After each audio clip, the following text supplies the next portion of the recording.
Where's the damn stretcher? Someone call 911. He's not breathing. Oh my god, oh my god. There's so much blood in the water. The guests were screaming. Children sobbed while parents tried to shield their eyes from the tank. Security rushed forward. And in the center of the pool, once a dazzling stage for choreographed flips and joyful splashes, floated the limp, mangled body of Colton Reeve, slowly turning in the water. Below him, circling like a shadow that had waited for this moment, was Onyx, the Orca Colton had once called his best friend. But how did we get here? Before we dive into this terrifying true story, if you're someone who finds themselves fascinated, disturbed even, by the thin line between human and animal instincts, then hit subscribe. Join a community that shares real-life stories of animal attacks, nature's revenge, and the chilling reminders that even the creatures we think we know might just be waiting to turn on us. Now, back to Colton Reeve. Colton stood at the edge of the Pacific enclosure just before sunrise, one hand resting on the railing as he looked out over the perfectly still water. The surface shimmered with golden light, broken only when a glossy, black dorsal fin cut through like a knife. "Onyx, you slept close to the wall again, huh?" Colton whispered with a chuckle, watching the giant orca drift closer. "You waiting for me?" This was their ritual. Every morning before the park opened, before the interns clocked in, before the first screaming kid ran through the gates, Colton talked to him. Like clockwork, Onyx would press the side of his face against the wall of the tank and stay there, listening, breathing, watching. To outsiders, Onyx looked calm, maybe even gentle. But the veteran trainers, the older ones who had worked with marine mammals before the lawsuits, before the documentaries, before the protests, they knew better. Orcas don't forget. And Onyx? He'd been born in captivity. His mother had died during a medical procedure. His brother had been shipped to China, and over time, the sparkle in his eyes had dulled to something else, something cold. Still, Colton believed he was different. He wasn't like the others. He didn't use whistles or rewards. He used something deeper. He called it trust-based bonding. He swam with Onyx for hours at a time, whispered to him, touched his head with his own forehead like a tribal greeting, and in return, Onyx let him do things that would have gotten anyone else killed, until one day he didn't. 2 days before the attack. "Reeve, come on, man." "He's off," said Jenna, the park's senior marine specialist, as she leaned over the tablet with telemetry data. "Look at his vitals. He's swimming erratically. He's not eating. Something's wrong." Colton barely looked at the screen. "He's moody. You ever have a bad week?" "This isn't mood, Colton. His cortisol levels are high, and we caught him headbutting the gate last night." "The gate?" "He's fine." Jenna leaned in. "He's going to kill you," Colton laughed. "Then at least it'll be a hell of a story." It was the weekend, stadium packed, the energy electric. Tourists had been lining up since 7 a.m. for a chance to see the miracle dive, Colton's famous underwater routine with Onyx. It involved a series of choreographed maneuvers, including a mid-air launch where the orca tossed Colton into a triple spin before catching him on his back. At least, that's how it was supposed to go. Backstage, the staff felt it. Something was off. Onyx was in the deep end, barely responding to signals. His usual sleek movements had turned jerky, hesitant. His eyes didn't track the handlers. Instead, they fixed on Colton. "He's agitated," one junior trainer whispered. "Reeve, we can postpone." Jenna started, but he was already walking out in full wetsuit, waving to the crowd, smiling like it was just another Saturday. What happened next was caught on camera. It's been scrubbed from the internet, officially. But insiders still share it on dark corners of forums. You can hear the music swell. You can hear the crowd cheer. You can even hear Colton's muffled voice through his mic. "Let's show them what trust looks like." He dove in, and Onyx didn't rise to greet him. He sank, deep. Colton hovered, waiting. Then, without warning, Onyx rocketed upward and slammed his full weight into Colton's chest. The mic crackled. You could hear a shout underwater, the kind that doesn't come from surprise, but from betrayal. Then blood, and the screaming started. The water turned red fast. At first, some of the audience thought it was part of the show, special effects, maybe some weird dye meant to dramatize the moment. But the music stopped. The trainers on the platform froze, and then a scream rang out through the stadium. "He's not coming up!" A mother in the front row dropped her phone. You can still hear her panicked voice in the background of a few bootleg videos. "There's blood! There's blood in the pool! Get him out!" Onyx surfaced, but alone. His slick body rolled calmly near the edge of the tank, mouth half open, his eyes unblinking as he floated near the glass. There was no sign of Colton. Then a shadow drifted upward. It was his body, limp, arms out, blood coiling from his chest like black ink in the blue water. One of his flippers, part of his wetsuit, had been ripped off. His left leg was twisted, unnaturally to the side. Lifeguards dove in. Another trainer screamed for the emergency lift to engage, but the mechanism jammed. Paramedics were called, but they weren't on site. There were protocols, but in the end, they were too slow. To worst part, he was still alive when they pulled him out. He lay on the platform, gasping, chest caved in. His face had gone pale beneath the blood. Jenna dropped to her knees next to him. Colton, look at me. Stay with me, stay awake." His eyes flickered. Did you see? Don't talk. You're losing too much. Blood, he coughed, and blood spattered across her shirt. Then he whispered something that made Jenna go still. He wasn't angry. He was waiting. Colton was pronounced dead in the ambulance. The park went into immediate lockdown, show cancellations, legal teams press blackouts. Ocean World issued a statement calling it a tragic accident during a routine training exhibition. But the internal investigation, it told a different story. They found Colton's personal notebook in his locker, pages upon pages about Onyx, training schedules, behavioral patterns, and then, in the final pages, something darker. Notes from the week before the attack. "He's different at night. I see him watching me from the bottom of the tank, motionless, like he's calculating something. He stopped responding to the tactile commands. When I tap twice, he flinches. Sometimes he turns away completely and lets out that low pulse sound, almost like a growl. Last night, I swear he opened his mouth and just held it open, right at the glass, for almost 40 minutes. He didn't move, just stared through it. I don't think he's sleeping anymore. He knows things he shouldn't. I don't know how else to put it. Those notes were never meant to be public, but one former employee, anonymously posting on a forum months later, shared scans. And beneath them, one final scribbled message. I think he's waiting for the right moment. If I'm not here Monday, he picked it. One of the younger trainers, Luis, said something that sent chills down investigators' spines. He'd stayed late the night before the attack to check filtration readings. As he walked past the Pacific enclosure, he noticed Colton kneeling by the tank. He was talking to Onyx again, like always, but Luis swore Colton was crying. When he asked him if everything was okay, Colton didn't answer. He just looked at the water and said, "I'm going in tomorrow, not to perform, to prove something." Luis thought he meant a trick, a routine, but now he believes Colton knew what was coming. Marine behaviorists brought in after the incident reviewed over 400 hours of surveillance footage. What they discovered shook them. Onyx had stopped sleeping.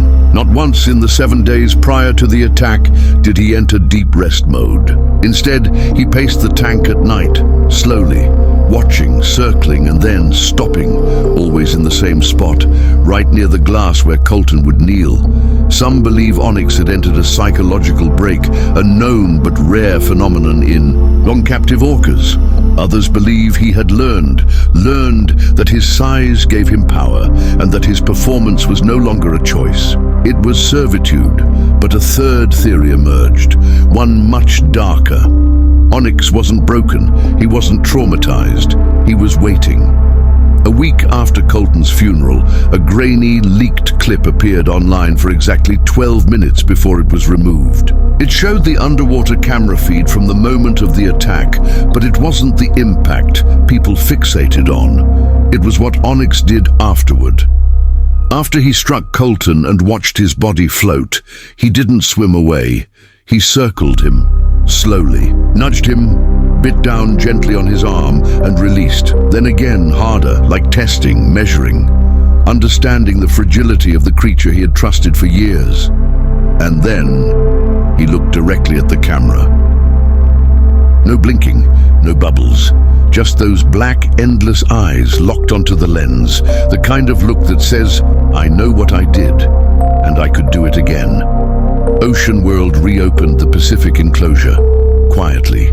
No press, no announcement, no guests. The glass tanks were emptied of decorations, props, even the painted backdrops. The water had been drained and refilled twice, and Onyx, he was still there, still floating, still watching. But something had changed. "He hasn't made a sound since Colton died," Jenna told one of the investigators. "No clicks, no chirps, no whistles, just silence." He wasn't responding to food anymore either, not to live fish, not to frozen buckets of herring, not even to the treats Colton used. Gelatin cubes soaked in vitamins and brine. Every time someone entered the enclosure, Onyx would do the same thing, drift toward the surface, press his face to the glass, and stare. For hours, they started calling it the vigil phase. No one wanted to be alone near the tank. Interns were rotated out every 30 minutes. Maintenance staff refused to work in the pump tunnels beneath him. One janitor quit outright after claiming he saw something in the reflection of the glass. Not himself, not Onyx, but Colton. Exactly 10 days after the incident at 3:17 a.m., an overnight motion sensor was triggered in the enclosure. The cameras activated.